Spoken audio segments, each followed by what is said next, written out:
मोअज़्ज़ज़ सामीन ग्रामी कदर, गुज़िश्ता खुतबे के आखिर में हमने इस आयत के शान नज़ूल के हवाले से आपके सामने इस गुजारिश को रखा था कि कुफ़ार मक्का ने, यहूदियों ने इस बात का फ़ायदा उठाया कि रसूलुल्लाह सल्लल्लाहु अलैहि वसल्लम के सरिया ने रजब के महीने में, हुर्मत के महीने में आखिरी दिन के ऊपर हमला किया और अमर बिन हज़रमी पहला मकतूल कुरैश का बना और हकम बिन कैसान और उस्मान बिन अब्दुल्ला को गिरफ्तार किया गया। रसूलुल्लाह सल्लल्लाहु अलैहि वसल्लम ने भी कह दिया कि मैंने आपको शहर हराम में किताल का हुक्म नहीं था दिया। तो अल्लाह रब्बुल इज़्ज़त ने आसमान से आयतों को नादिल फरमा दिया कि यसअलूनका अनिश-शहरिल हरामी कितालिन फीह, कि आपसे शहर हराम में लड़ाई झगड़े के बारे में पूछते हैं। कुल कितालुन फीही कबीर, इसमें लड़ाई झगड़ा करना, कत्ल कताल करना अल्लाह के यहाँ बहुत बुरी बात है, लेकिन मस्जिद हराम से रोक देना, अहले मक्का को वहां से निकाल देना, फितना बपा करना, वल फितना तो अकबर मिनल कत्ल, इस मार्के से, इस फितने से वो फितना ज्यादा बड़ा है जो कुफारे मक्का ने वहां पे बपा किया। गोया अल्लाह रब्बुल इज़्ज़त ने मुहाजिरीन के उस फैसले की तईद की और रसूलुल्लाह सल्लल्लाहु अलैहि वसल्लम ने कैदियों को पकड़ लिया। फिर जब मक्का के लोग उनको छुड़वाने आए तो रसूलुल्लाह सल्लल्लाहु अलैहि वसल्लम ने कहा, साद बिन मालिक और उतबा बिन गज़वान कहाँ हैं?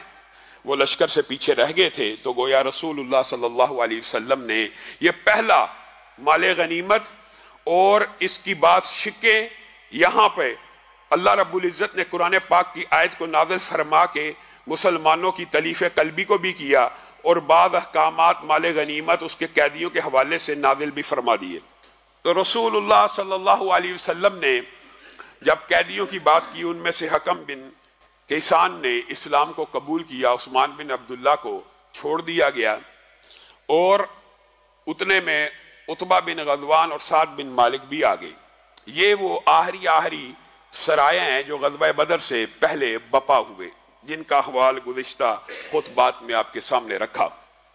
अब नबी करीम सल्लल्लाहु अलैहि वसल्लम को इत्तला मिली कि अबू सुफियान जो उस वक़्त मक्का के सरदार थे, अभी इस्लाम को कबूल नहीं किया था, वो एक तजारती काफिला लेके शाम से मक्का की तरफ आ रहे हैं और उस तजारती काफिले में उन मुसलमान सहाबा के अमवाल भी शामिल है जो हिजरत कर आए हैं। यानी एक तो हिजरत की, एक तो अपना वतन छोड़ा, फिर कुरैशियों ने उनके माल के ऊपर कब्जा किया, उस माल को नशो नुमा देने के लिए ट्रेडिंग की और ट्रेडिंग करके शाम से वापस आ रहे हैं।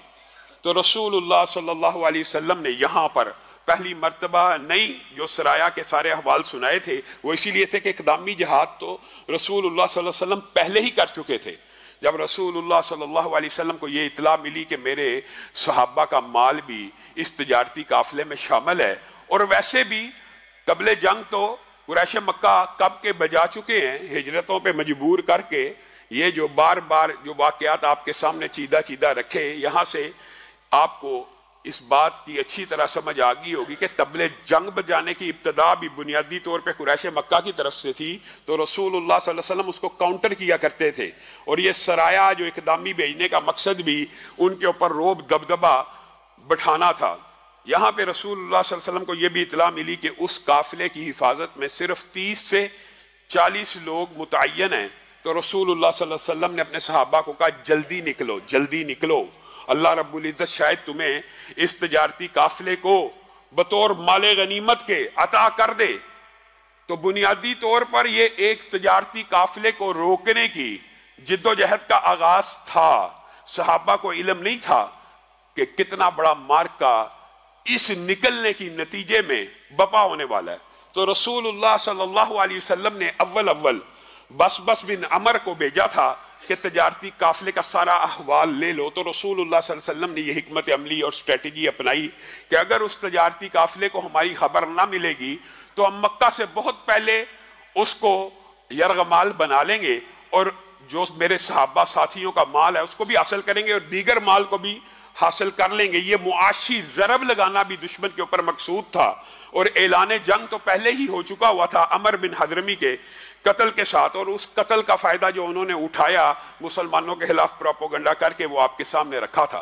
तो गोया रसूलुल्लाह सल्लल्लाहु अलैहि वसल्लम ने ये सारे अहवाल देख के जब सहाबा को निकलने का हुक्म दिया तो सहाबा निकले लेकिन बुनियादी तौर पे वो तैयारी जंग की तैयारी ना हो सकी। हकीकत बात यही है कि ये जो आप अक्सर तारीख में पढ़ते हैं कि किसी के पास तलवार थी, किसी के पास तलवार भी नहीं थी, किसी के पास अगर तलवार थी तो ढाल नहीं थी, अगर ढाल थी तो तीर नहीं था, तीर था तो छोड़ने के लिए कमान नहीं थी, यानी हालात नागुफ्ताबे थे। उसकी वजह यह थी कि बुनियादी तौर पर यह बाकायदा मार्ग का और जंग की तैयारी का काफिला भी नहीं था। हाँ, अलबत्ता रसूलुल्लाह सल्लल्लाहु अलैहि वसल्लम ने हद्दुल वसत कोशिश की कि इस काफिले के अंदर मैं उन्हीं नौजवानों को लेके जाऊं कि जो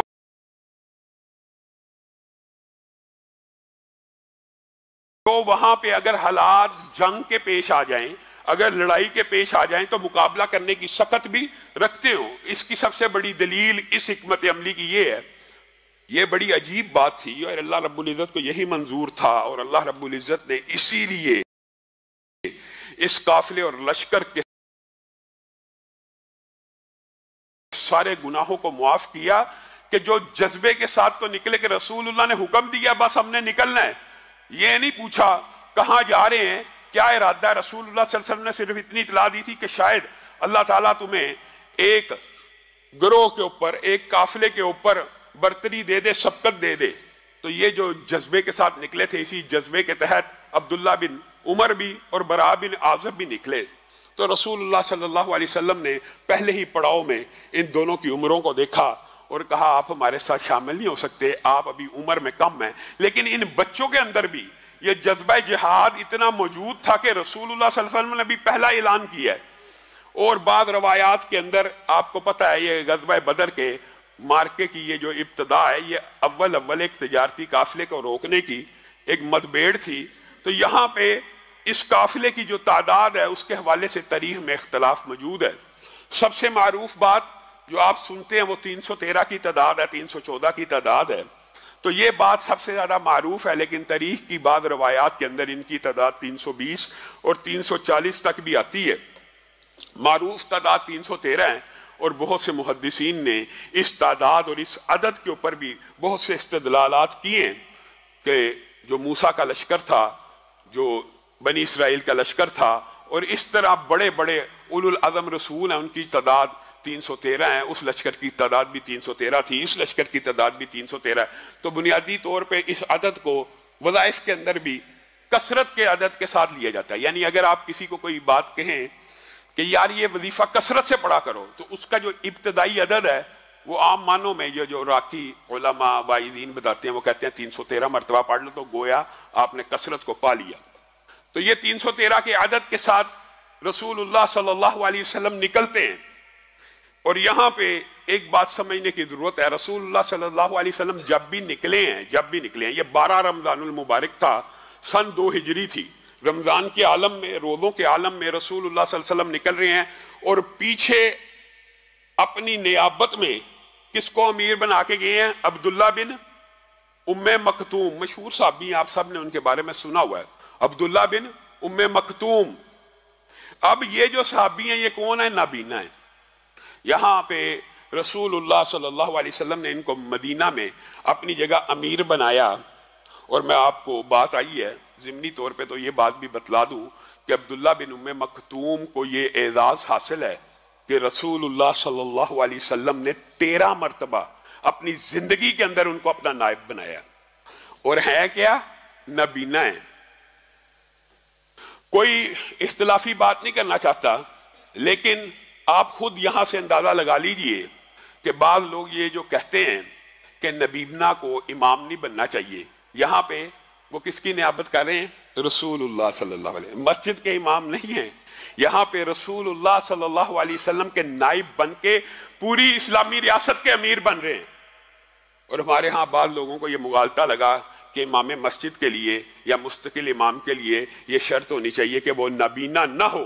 गोया ये हदीस बजाते खुद इस चीज के ऊपर रद्द कर देती है कि नबीना का इमाम बनना, इसमें किसी भी किस्म की कोई कबाहत की बात नहीं। गोया इस हदीस से ये इस्तदलाल भी, ये फिकी एक बात है, लेकिन बात आई है तो समझा दूं कि जो मादूरी, कोई भी मादूरी हो ना, वो किसी भी किस्म की मादूरी वो इमाम बनने में हायल नहीं है, इल्ला ये कि वो ज़हनी तौर पर मजनून हो। ये एक ऐसी मादूरी है कि जिसकी वजह से वो इमाम नहीं बन सकता। लेकिन मिसाल दे रहा हूं, एक आदमी के पाँव में लुकनत है, एक आदमी की जुबान में कोई लुकनत है, एक आदमी की एक आंख खराब है, दोनों आंखें खराब है, कोई हाथ खराब है, तो गोया ये जो बात मुआशरे में मशहूर है कि मादूर को इमाम नहीं होना चाहिए, ये कुरान और हदीस से मुतसादिम है। और ये जो बात मुआशरे में मशहूर है कि बच्चा जो है ये भी एक मादूरी है, ये बात भी गलत है। अगर बच्चे को कुरान आता है तो वो भी इमाम बन सकता है,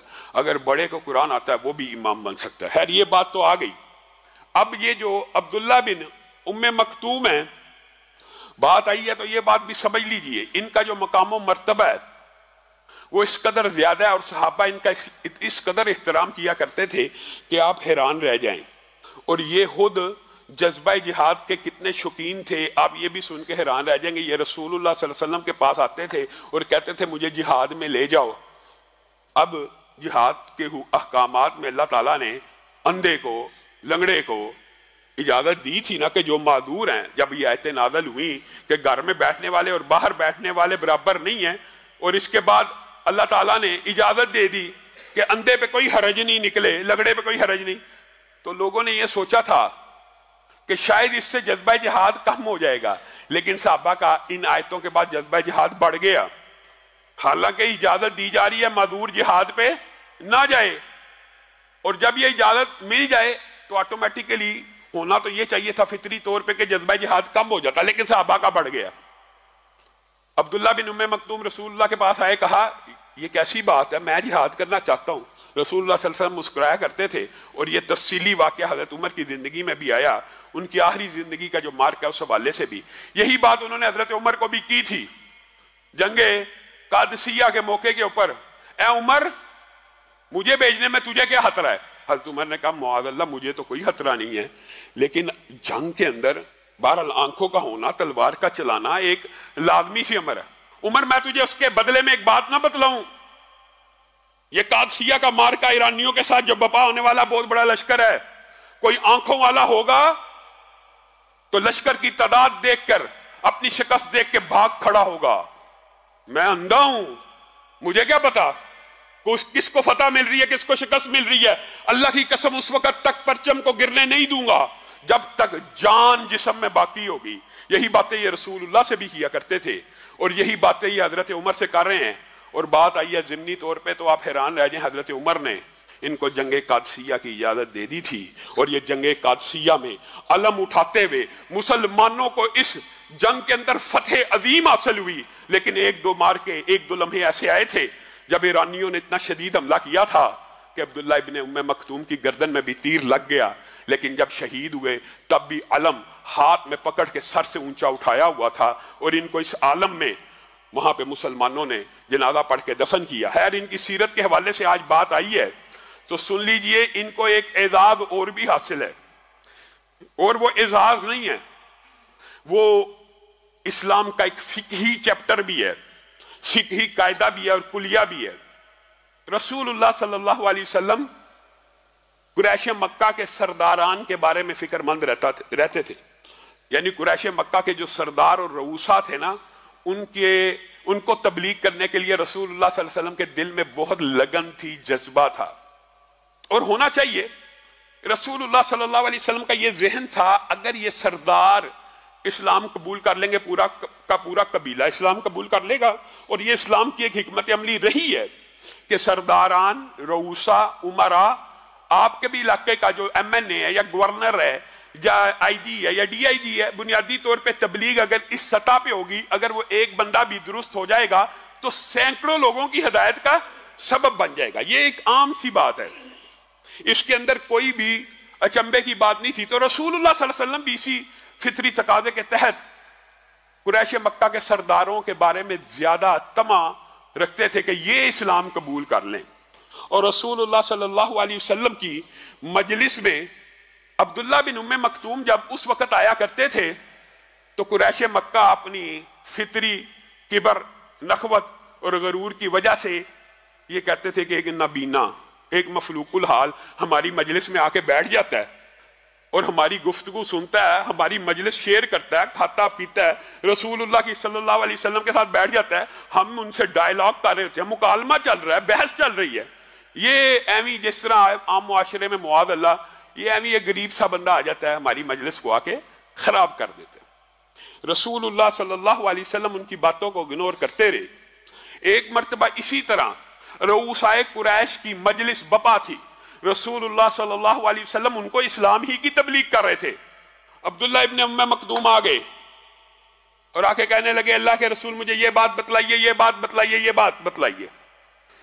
रसूलुल्लाह सल्लल्लाहु अलैहि वसल्लम की पेशानी के ऊपर शिकन पड़ गई और आपने उनको रुकने का कहा, यानी आपका अंदाज ये था कि आपने गुफ्तगू कुरैश मक्का से शुरू कर दी ताकि अब्दुल्ला बिन उम्मे मकदूम को यह बात समझ आ जाए कि मैं किसी अहम मसले में बिजी हूं, मैं तेरी बात का भी जवाब दे देता हूं। इग्नोर करना, धुतकारना मकसद नहीं है, लेकिन जो गुफ्तगू उनकी आमद से टूटी थी, रसूलुल्लाह सल्लल्लाहु अलैहि वसल्लम ने वहीं से कंटिन्यू कर दी कुरैश मक्का के सरदारान के साथ। और कुर्बान जाए, ये बात मैं अक्सर आपके सामने रखता हूं, ये वो नबी है, ये वो पैगंबर है कि जब जब जिस जिस वक्त के ऊपर इस नबी और पैगंबर पे कुरान नाजिल हुआ, जब नाजिल हुआ इज्तिहादात की ताईद में, वो तो नबी फौरन बतला दे। और वो मकामात जहां पे रसूलुल्लाह सल्लल्लाहु अलैहि वसल्लम के इज्तिहाद को अल्लाह ने रिजेक्ट किया और उसके मुखालफ में आयत नाजिल की, सुभान अल्लाह, कुर्बान जाए, उस नबी ने उस लम्हे के ऊपर भी उतरने वाले कुरान को उसी वक्त बयान फरमा दिया, चाहे उनकी ताईद में भी नाजिल नहीं हुआ। उनकी ताईद में नाजिल नहीं हो रहा। कुरान पाक के आपको पता बेशतर मुकामात हैं जहां पे अल्लाह रब्बुल इज्जत ने नबी करीम के इज्तिहाद को मुस्तरद करके कहा, नहीं, दीन और शरीयत के अंदर आपका ये इज्तिहाद नहीं माना जाएगा। जैसे आपके सामने पहले वाकया रखा है पिछले गुज़िश्ता 2-3 खुतबात से पहले कि नबी करीम ने अपनी जान के ऊपर शहद को हराम कर दिया, अल्लाह ताला ने इस इज्तिहाद को कबूल ना किया। इसी तरह दीगर मकामात में से एक मकाम ये है, उसी वक्त आयतें नाज़िल होना शुरू हो गई, अबसा व तवल्ला अन जाअहुल आमा वमा युदरीका लअल्लहु यज़क्का औ यज़क्करु फतनफअहु ज़िक्रा अम्मा मन इस्तगना फअंत लहु तसद्दा वमा अलैका अल्ला यज़क्का वअम्मा मन जाअका यसा वहुव यख्शा फअंत अन्हु तलहा। अल्लाह ताला ने कितनी जामे आयतें नाज़िल की और अल्लाह ताला ने भी नबी करीम सल्लल्लाहु अलैहि वसल्लम के उसी एक्शन को कोट किया जो नबी करीम ने किया। नबी करीम ने दुत्कारा नहीं था, नबी करीम ने टोका नहीं था, नबी करीम की पेशानी के ऊपर बल आया था। अबसा व तवल्ला, पेशानी के ऊपर तेवरी चढ़ाने वाले, तेरे पास एक अंधा आया जो तुझसे दीन का सवाल करता था और जिसकी ख्वाहिश थी कि वो दीन की बातें सीखे, वो तो चाहता है अल्लाह से डरना, तू उससे एराज बरतता है और उसके बारे में पेशानी पे शिकन देता है और उनकी तरफ मुतवज्जे होता है। मफहूमन आपके सामने रख रहा हूं, जो दीन की बात को सुनना भी नहीं चाहते, जो दीन की बातों को रिजेक्ट करते हैं। आपके ऊपर उनका कबूल करवाना लाजिम नहीं है, ये फिक्ही कायदे भी अल्लाह बयान करवा रहा है। जो दीन के रास्ते में रुकावटें डालने वाले हैं, जो दीन की बातों को सुनना नहीं चाहते, आपके ऊपर लाजिम नहीं है कि आप उनकी इस्लाह में जुटे रहे। इसका क्या मतलब है? आपके ऊपर लाजिम यह है जो आपके पास चल के आया है, जो दीन की बात सीखने के लिए आया, आप उसको ज्यादा वक्त दें, आप उसको पहले टाइम दें। यह दीन के फिका के बुनियादी कुलिये भी अल्लाह रब्बुल इज्जत ने नाजिल फरमा दिए। आज हम इस बारे में भी बड़ी अफरात व तफरीद का शिकार है, बहुत ज्यादा। हम भी यही चाहते हैं कि हम जिसको तबलीग करना चाहते हैं हम उसी को तबलीग करें। गरीब, मफलूकुल हाल, कमजोर, तंग दस्त लोगों का तबलीग के ऊपर हक नहीं है। नबी करीम सल्लल्लाहु अलैहि वसल्लम के ऊपर नाजिल होने वाली इन आयात से यह बात लाजिम है कि तबलीग का, टाइम का, वक्त का सबसे ज्यादा हक उस बंदे का है जो आपके पास तलाशे दीन के लिए आए, जो आपके पास दीन को सीखने के लिए आए। आज भी हमारे यहां बहुत से मुबल्लिग उनके पीछे तो भागते हैं जो दीन से दूर भागते हैं और दलील ये पेश की जाती है, ये जी यूथ है, ये जी ऐसे लोग हैं, आज का मौलवी इनको ड्रेस नहीं करता, आज का आलिम इनको एड्रेस नहीं करता, ये मस्जिदों में नहीं आते, इनको तबलीग करना ज्यादा जरूरी है। ये गलत फिक्र है, ये गलत सोच है। तबलीग का पहला हक उन्हीं का रहेगा जो मस्जिद में आएगा। जो मस्जिदों में आते हैं उनका हक ज्यादा है और उनके साथ दीन की बातें ज्यादा होंगी। ये एक ऑब्वियस बात भी है। जो जुम्मा पढ़ने आता है वो दीन की ज्यादा बातें सीखता है कि जो बाहर फिर रहा है वो दीन की बातें ज्यादा सीखता है? जो जुम्मा पढ़ने आता है वो दीन सीखेगा, जो मस्जिद में आएगा वो दीन ज्यादा सीखेगा और उसके लिए इमाम पर ज्यादा हकूक हैं। आपने दीन को उल्टा बना के पेश कर दिया कि यूथ के ऊपर जी रसाई नहीं है। रसूलुल्लाह सल्लल्लाहु अलैहि वसल्लम को अल्लाह क्या कह रहा है? आपके ऊपर नहीं है जो दीन को जुटलाए कि वो उसकी इस्लाह हो जाए, उसकी इस्लाह होनी होगी, अल्लाह कर देगा। आप तक सिर्फ इबलाग है। आप रसूलुल्लाह सल्लल्लाहु अलैहि वसल्लम की ये जो फितरत थी, इस हवाले से कुरान पाक में दीगर भी आयत मौजूद है। क्यों कुड़ते रहते हो, क्यों हर वक्त परेशान रहते हो? इस तरह के मफहूम की आयतें भी मौजूद हैं। आप हर वक्त उन्हीं के गम में लगे रहते हैं। आपके ऊपर उनको हदायत देना नहीं है, हदायत अल्लाह के हाथ में। आपका काम सिर्फ पहुंचाना है। तो गोया इबलाग करना, पहुंचा देना उन लोगों के लिए काफी है जो दीन के मुखालिफ हों। यह नहीं है कि एक बंदा दीन का मुखालिफ है और दीन का दुश्मन है, उसके लिए उन लोगों को छोड़ दिया जाए और तर्क कर दिया जाए जो दीन सीखना चाहते हैं। यह नहीं हो सकता। जो दीन सीखना चाहता है उसी का पहला हक है। और यहां पे यह हक अल्लाह रब्बुल इज्जत ने नबी करीम सल्लल्लाहु अलैहि वसल्लम के ऊपर नाजिल किया। यह किसी मौलवी का फलसफा और तशरीह नहीं है, यह अल्लाह के नाजिल करदा अहकामात हैं। और उसके बाद इन आयतों के नाजिल हो जाने के बाद अब्दुल्लाह बिन उम्मे मखतूम को इस्लामी मुआशरे में एक मुमताज हसीयत हासिल होगी। और आयशा बयान करती हैं कि रसूलुल्लाह सल्लल्लाहु अलैहि वसल्लम के पास इन आयतों के नज़ूल के बाद जब भी अब्दुल्लाह बिन उम्मे मखतूम आए तो रसूलुल्लाह सल्लल्लाहु अलैहि वसल्लम इनको अपने घर में बिठा के शहद पिलाया करते थे जब भी आए। और सहाबा इनका इकराम किया करते थे कि ये है वो बुजुर्ग कि जिसके बारे में आसमान से कुरान की आयतें नाजिल हुई। एक मर्तबा रसूलुल्लाह सल्लल्लाहु अलैहि वसल्लम की जिंदगी में रसूलुल्लाह के पास आ गए और आगे कहने लगे, अल्लाह के रसूल अब तो बूढ़ा हो चुका है। देखे कितनी उम्र थी, रसूलुल्लाह के दौर में बूढ़े थे और शहीद कहां पे हुए? जंगे कादसिया में। अल्लाह के रसूल बूढ़ा हो चुका हूं, बुजुर्ग हो चुका हूं, अब कवा जवाब दे गए हैं, अब चलने फिरने की हिम्मत मौजूद नहीं रही। घर इतनी दूर है मस्जिद नबवी से, रस्ते में सांप, बिच्छू, मुख्तलिफ जानवर, भेड़िया, गीदड़, कोई भी पढ़ सकता है। मफहूम ये है सफर लंबा है, मैं मजदूर हूं, अंधा हूं, मुझे इजाजत दीजिए कि मैं अपने घर में नमाज पढ़ लिया करूं। रसूलुल्लाह सल्लल्लाहु अलैहि वसल्लम ने कुछ देर सोचा और कहा, आपको इजाजत है। जब वो पलटने लगे तो रसूलुल्लाह सल्लल्लाहु अलैहि वसल्लम ने उम्मत के ऊपर यह एहसान किया कि कहीं उम्मत इस इजाजत को आम पे महमूल ना कर ले और फिर मेरी उम्मत के अंदर घरों में नमाज, और जो बंदा ये समझता ना कि घर में आज भी घर में नमाज हो जाती है, वो आहिस्ता आहिस्ता घर में भी नमाज पढ़ना छोड़ देता है। नमाज वही कायम रखता है जो मस्जिदों की तरफ बार बार पलट के आता है। मुसलमान मर्द की नमाज मस्जिद में, उसकी एक दलील, ये बहुत बड़ा वाक़या है। रसूलुल्लाह ने कहा, रुकिए, क्या मुअज्जिन की आज़ान आपके घर तक आती है? जी हाँ। अल्लाह के रसूल जब मुअज्जिन अज़ान दे रहा होता है, बाद अल्फाज मेरे घर में टकराते हैं। तो फिर रसूलुल्लाह सल्लल्लाहु अलैहि वसल्लम ने कहा, आपका मस्जिद में आना जरूरी है। एक नबीना है, एक रास्ता खराब है, एक रास्ते में जानो माल का अंदेशा है, बुजुर्ग आदमी है, अगर उसकी नमाज घर के अंदर नहीं है तो एक हट्टे कट्टे बंदे की नमाज घर में मुसलमान मर्द की हो जाएगी। ये हमने कहां से फलसफा बनाया? रसूलुल्लाह सल्लल्लाहु अलैहि वसल्लम ने इसीलिए कहा था, मेरा दिल करता है मेरी जगह कोई मुसल्ला इमामत पे खड़ा हो और मैं उन घरों को आग लगा दूं जो आज मस्जिद में हाजिर नहीं हुए। क्या इससे मुराद ये थी कि वो पक्के बेनमाज थे? नहीं, जो आज की नमाज में नहीं आए। रसूलुल्लाह का ये ख्वाहिश है। गोया रसूलुल्लाह सल्लल्लाहु अलैहि वसल्लम ये बतलाना चाहते हैं कि जो नहीं आया उसका घर माल जान तबाह हो ही गई। असर की नमाज के बारे में, दीगर नमाजों के बारे में आपने ये हदीसें सुनी हुई हैं। सिर्फ फजर की 2 सुन्नतें, सिर्फ फजर की 2 सुन्नतें, फजर की 2 सुन्नतें, ये फर्ज है? नहीं, ये सुन्नतें हैं। ये दुनिया और माफीहा में जितनी नेमतें हैं उससे बड़ा खजाना है। जो चाहता है पाले। हम ये समझते हैं कि जी मुसलमान मर्द की, अल्लाह माफ करे, जैसे मुसलमान मर्द भी बीमार हो, जैसे औरतें महीने के बाद बीमार होती हैं जी, उनकी घरों में हो जाती। मुसलमान मर्द की नमाज मस्जिद में होती है, इल्ला कोई उज़्र शरई हो, इल्ला ये कि उसने जमा कर ली हो वगैरह, जो उज़्र शरई हैं जिनके बारे में आप जानते हैं, मुसलमान मर्द की नमाज सिर्फ मस्जिद में होगी। और ये अब्दुल्ला इब्न उम्मे मखतूम की इस हदीस से भी ये बात है। और एक और वाकया इनकी जिंदगी का मशहूर है, उसके बाद अपनी बात को आगे बढ़ाएंगे कि आपको पता ये अजान भी दिया करते थे, और हजरत बिलाल के बाद पहले मुअज्जिन यही थे।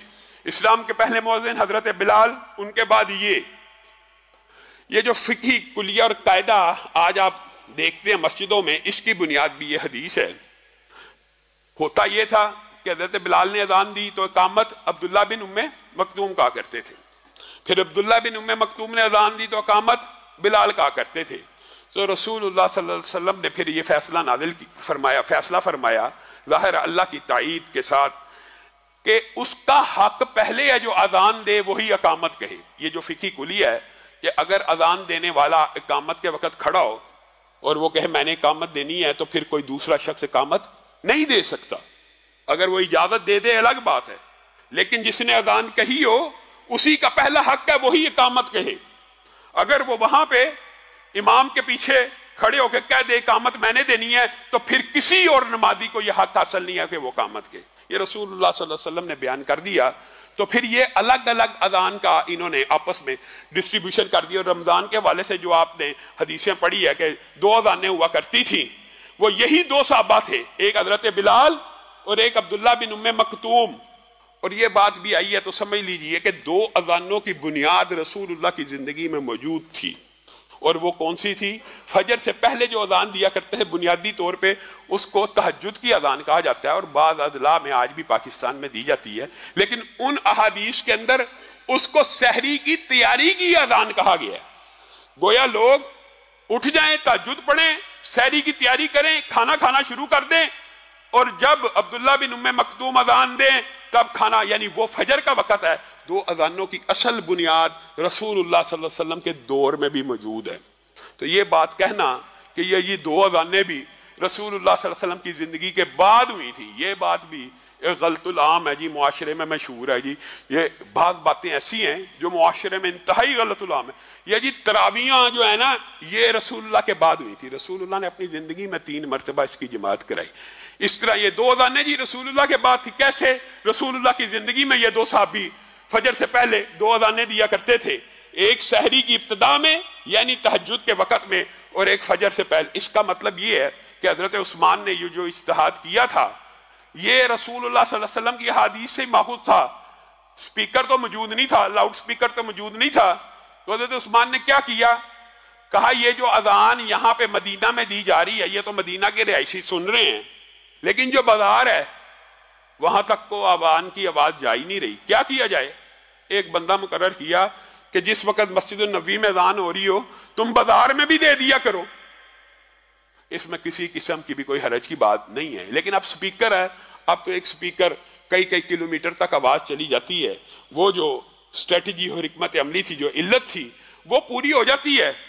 तो अब 2 अजान देने की जरूरत नहीं है। लेकिन फिर भी अगर कोई चाहता है रात को ऐसे पहर में अजान दे दे कि लोग उठ के सहरी की तैयारी कर लें, सहरी पकाना शुरू कर दें, तहज्जुद की अजान दे दे, इसमें भी किसी किस्म की कोई कबाहत की बात नहीं है। जो बात हदीस रसूल से साबित हो जाए वो हमारी सारा आंखों पे है। अल्लाह रब्बुल इज्जत जो कहा गया, जो सुना गया, उसको समझने की तौफीक इनायत फरमाए।